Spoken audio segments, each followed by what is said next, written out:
안녕하세요. 나무 아카데미입니다. 오늘은 중2 2학기 비상 2-1단원 한글의 창제 원리 세종대왕을 만나다 내용 살펴보도록 하겠습니다. 해당 단원은 문법입니다. 문법은 암기를 하셔야 됩니다. 제가 유형에서 우리 1-1단원에서 만났었던 소설은 정독을 잘 하셔야 된다. 그리고 사실 1-2단원은 화법, 올바른 공감하며 듣기 방법이었고 1-3단원은 그냥 넘어갈게요. 읽기 전, 읽는 중, 읽은 후의 활동 내용만 알고 계시면 되는 거였고 이 2-1단원은 문법입니다. 그래서 암기를 하셔야 정독이다 이런 게 아니라 무조건 암기를 하셔야 원활하게 해결을 하실 수가 있는 그런 단원입니다. 그러면 아무래도 학생들 입장에서는 상당히 공부를 안 하시면 아예 해결을 하실 수가 없는 윗글의 내용과 일치하는 것은 선생님 그럼 이거는 찾으면 되잖아요. 물론 이것은 학교에서 조금 문제를 쉽게 내신 것도 맞기는 하지만 밑에 쭉 내려가다 보면 이러한 원리는 이해 암기를 하고 있지 않으시면 해결을 하실 수가 없는 거거든요. 합성이 뭔지 가획이 뭔지 상형이 뭔지를 아셔야 그래야 해결이 되는 거지 정독을 잘 하신다라고 하셔서 해결을 하실 수가 있는 것은 아닙니다. 이해가 되셨나요? 그래서 반드시 하셔야 되고 암기하셔야 되고 물론 아직 중2니까 이렇게 대화 내용을 통해서 내용 일치 형태로도 출제를 어느 정도는 하실 수가 있으니까 요 대화 내용에서도 핵심 내용은 어느 정도 정독을 통해서 기억을 하고 있으시는 게 좋으실 것입니다. 요건 조금 이따가 살펴보도록 하고 밑에 저희가 정리한 부분들에서 보시면 암기하실 포인트 한눈에 보시기가 편하실 것입니다. 여기거든요. 자, 외워야 되는 포인트 첫 번째 창제정신입니다. 자주, 예민, 실용입니다. 자주는 예전에는 우리말과 중국어는 좀 달랐지만 한자를 빌려서 표기를 했었잖아요. 근데 그러한 것에서 한계를 느끼고 우리 다들 아시다시피 세종대왕님께서 한글을 창제하신 것입니다. 이러한 것이 자주정신. 그 다음 예민정신.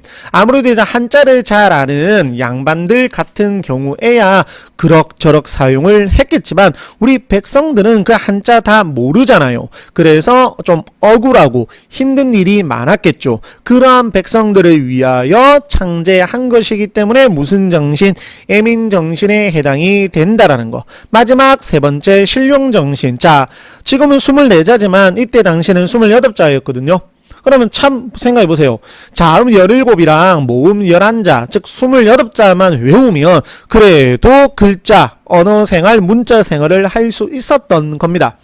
얼마나 쉽나요? 그래서 누구나 쉽게 배우고 편하게 쓸 수 있는 글자, 실용정신에 해당이 됩니다. 그 다음 3번. 이게 진짜입니다. 자, 외우세요. 상형의 원리입니다. 상형은 뭐냐면 모형을 본뜨는 겁니다. 제가 아까 자음을 만들었고 모음을 만들었다라고 했는데 중2니까 자음 모든 17자를 다 할 거는 아니거든요. 기본자. 일단 이 기본자 보세요. 발음 기간의 모양을 본떴습니다. 기역, 니은, 미음, 시옷, 이응은 각각의 발음 기간의 모양을 본떠서 만든 글자라는 거. 이게 상형의 원리. 또 다른 상형의 원리, 모음은 기본자로 3개를 만들었는데 아래아랑 으랑 이를 만들었는데 이게 아래아는 하늘, 으는 땅, 이는 서 있는 사람, 이 3가지의 모양을 본떠서 만든 것입니다. 그래서 상형의 원리에 해당이 되는 거고 그 다음 밑에 보시면 가획의 원리입니다. 그 기본자에다가 획을 더하는 겁니다. 예를 들어 볼게요. 기억 있죠? 여기다가 획을 더하면 이렇게 되는 겁니다. 있죠? 획을 더하면 이렇게 되는 겁니다. 이해되셨나요? 근데 여기 있는 이 녀석은 어떻게 획을 더했나? 니은에서 획을 더한 거 아닌가? 맞거든요. 근데 소리가 세진다는 의미가 없습니다. 그래서 가획자라고 하지 않고 이체자라고 합니다. 무슨 말이냐? 이 녀석에서 이렇게 가면 소리가 세진다는 느낌이 있는데 이렇게 되면 소리가 세진다는 느낌은 없다라는 겁니다. 그래서 이것을 이체자라고 합니다. 그 다음 합성의 원리입니다. 기본자를 한 번만 합성하여 만든 초출자 무슨 말이냐? 요 기본자였죠. 초출. 그러니까 이랑 아래아랑을 합한 겁니다. 그러면 어떻게 되나요? 이렇게 되는 거죠. 이해됩니까? 그 다음 한 번 더 하면 이렇게 되는 거죠. 이걸 재출자라고 합니다. 어느 정도 이해도 되시죠? 제가 설명을 해드리니까. 하지만 암기하셔야 된다라는 거 잊지 마시고 초출자, 재출자까지. 자, 그 다음 또 만드는 방법이 있습니다. 위아래로. 이거 원래라면 이제 연서자라고 하고 자음자도를 옆으로 병서자라고 하거든요.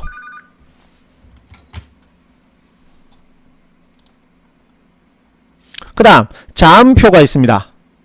기본자, 가획자. 자, 본뜬 모양. 아까 상형의 원리라고 해서 발음 기간의 모양을 본뜬다라고 했었죠. 기억은 각각 어떤 모양을 본떴는지도 전부 다 암기하고 있으셔야 됩니다. 무조건 암기하셔야 됩니다. 정말 시험에 자주 출제가 되므로 반드시 암기를 하고 계셔야 됩니다. 그 다음 모음표입니다. 이거는 아까 설명에서 저절로 암기가 되셨죠? 기본자들이 어떤 모양을 본떴는지 자동으로 암기가 되셨을 것이라고 봅니다. 자, 그 다음 모아쓰기는 별것 없습니다. 가볍게 읽어볼게요. 한글은 자음과 모음자를 합쳐서 음절 단위로 모았습니다. 하지만 로마자는 풀어서 쓰죠. 모아쓰기를 하며 단어나 문장의 뜻을 빠르게 이해할 수 있으며 문장을 읽기가 훨씬 편합니다. 그 다음 가볍게 한글에 같이 눈으로 봐두시면 됩니다. 자, 이러한 내용들을 실제 우리 교과서에는 이러한 글을 통해서 세종대왕과 이제 대화를 나눈다는 이런 상상 속에 이런 이야기를 통해서 설명을 했습니다. 여기 보시면 나와있죠? 애민정신.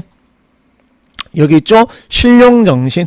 이러한 내용들. 그 다음에 요거 아까 말하지 않았던 것 하나인데 백성을 가르치는 바른 소리라는 게 훈민정음입니다.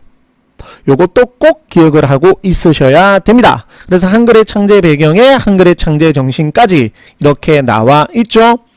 창제 원리 아까 말씀드렸던 거 무조건 암기하셔야 된다 했습니다.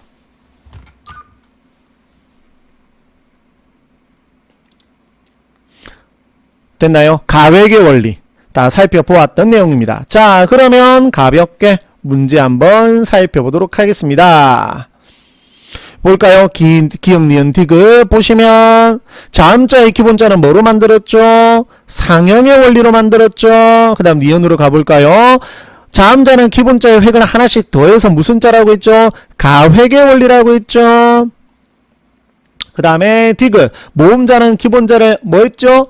여기 합성으로 되어 있죠? 그럼 뭐의 원리죠? 합성의 원리죠. 이렇게 가볍게 정답을 해결하실 수가 있습니다. 자, 그럼 요거는 이제 모아쓰기죠. 모아쓰기를 한 의도, 이유가 있나요? 라고 했으니까 자, 우리 세종대왕님께서 무엇이라고 답을 하셨을까요? 한 덩어리라고 소리가 납니다. 모아쓰게 되었다. 빠르게 알 수 있다. 읽기가 수월하다. 정답을 확인하셨나요? 적절하지 않은 거죠. 정답은 3번이죠. 음소로 모아 쓴 게 아니라 음절 단위로 모아 쓴 것입니다. 자, 실제 학교 기출문제 좀 빠르게 한번 보시면 지문을 많이 조금 실어 놓기는 했지만 아까 제일 처음에 말씀드렸던 거 이런 거 어떻게 해결을 하겠습니까?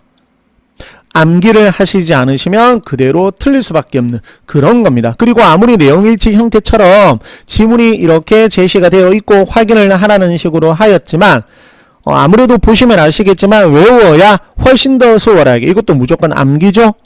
그래서 다시 한 번 더 말씀드립니다. 반드시 오늘 살펴보았던 내용들은 정확하게 암기를 하시기를 바랍니다. 지금 보시는 다양한 자료들은 저희 나무 아카데미를 통해서 이용하실 수가 있습니다. 감사합니다.